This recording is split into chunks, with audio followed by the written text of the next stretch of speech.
平安，欢迎收听迦南之声，我是刘应业牧师。8月11日，勇气的影响力。今天要读的经文记载在撒母耳记上14章1到23节。RPG 我们要祷告的金句记载在撒母耳记上14章第6节。约拿单对他的青年侍卫说：来，我们潜入那些未受割礼的人的营帐去，也许上主会帮助我们。如果他帮助我们，谁都挡不住我们。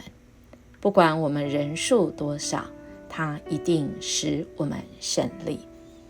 话说影响力是用一种为别人所乐于接受的方式，进而改变他人思想和行动的能力。有一位神学家，瑞士的神学家卡尔巴特，他这样说：勇气就是在恐惧中经过祈祷之后所凝聚而来的力量。今天的经文中的约拿单面对敌人非利士人时，他怎么面对这个恐惧呢？我们看到今天的经文，其实很明显的看到，当一个人面对了危机，面对了强大的敌人的时候，他所激发出来的能力，而这能力是不是可以扩及影响到其他的人也来跟从做对的事呢？在经文一开始就讲到，约拿单对替他拿兵器的青年就说：来吧，我们潜入非利士人的营帐。但他并没有告诉父亲扫罗，因为这时候扫罗其实是在基比亚的郊外，在米基伦的一棵石榴树下扎营，跟随他的人大约有600人。没有人知道约拿单离开了。当约拿单潜入非利士的营中时候，他并不是那种只有勇猛不问上主，而是他有一些核对，甚至他对跟从他的侍卫讲：我们先上去，也许上主会帮助我们。如果他帮助我们，谁能抵挡得了我们？不管我们人数多少，我们的主一定使我们胜利。侍卫长当然被这一位他的领袖约拿单影响，他的回应是：无论你想做什么，我都跟随你。约拿单说：好吧，我们过去。怎么做呢？故意让非利士人看到我们。如果他们要我们留在这里等他们过来，我们就在这里等。如果他们要我们上他们那里去，我们就去。那就是上主要使我们得胜的记号。亲爱弟兄姐妹，我们看约拿单他有没有问神呢？有的。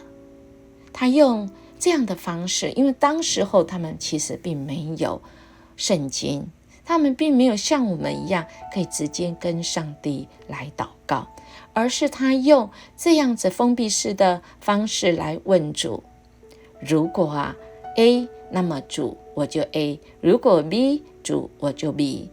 于是他们发现了主对他们说话，因为当他们故意让非利士人看到他们时，非利士人说：瞧，有希伯来人从他们藏匿的洞里出来。他们就对约拿单和那侍卫喊话说：上来吧，我们有事告诉你。约拿单对他侍卫说：跟我上去吧，上主已经把他们交给以色列人了，是吧？约拿单他用这个方式来问这位上主，而他也愿意被神来用。当他面对了这样子的困难挑战的时候，他愿意勇敢的去面对。亲爱的弟兄姐妹，我们呢？我们是怎么样面对我们那个恐惧不安的未来呢？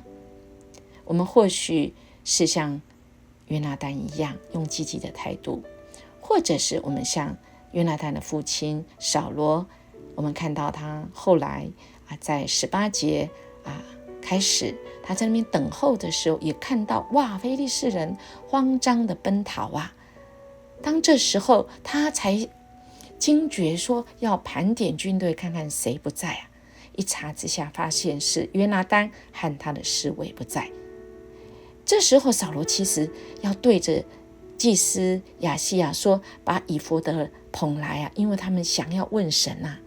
可是扫罗看到这个这么情况这么混乱啊，他就说，哎呀，我们来不及问神啊，赶快走吧。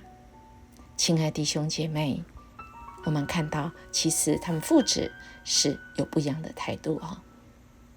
我们呢，我想今天台湾所面对的我们的敌人其实也是非常的蛮横啊，但我们呢，可不可以发挥我们的影响力呢？台湾这块土地是神所拣选的，我们愿意不愿意就愿意为这块土地美丽的报道。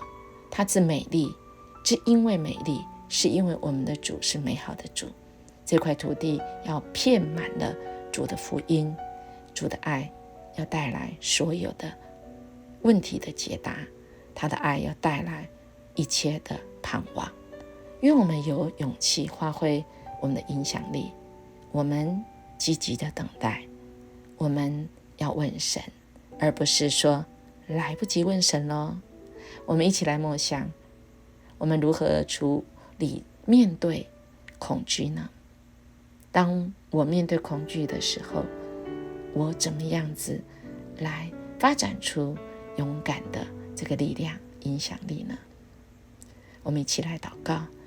主，我们感谢你，让我们会害怕、会恐惧，这是你给我们的礼物，以致我们可以知道，我们只不过是人，我们需要你。主啊，是因为你使我们得胜，是因为你与我们同在，使我们知道什么时候该等待，什么时候该积极的等待。我们听你的声音，我们愿意让主你来带领我们。你若帮助我们，谁都挡不住我们的。谢谢主，你是让我们得胜的主。我们这样祈求祷告，奉耶稣基督的名求，阿们。音乐牧师祝福您，今天我们要有一个勇敢的一天，勇敢面对人对我们说不，我们也在神的面前说 yes， 使我们的生命是能够以神为乐的生命。我们这样，明天见咯。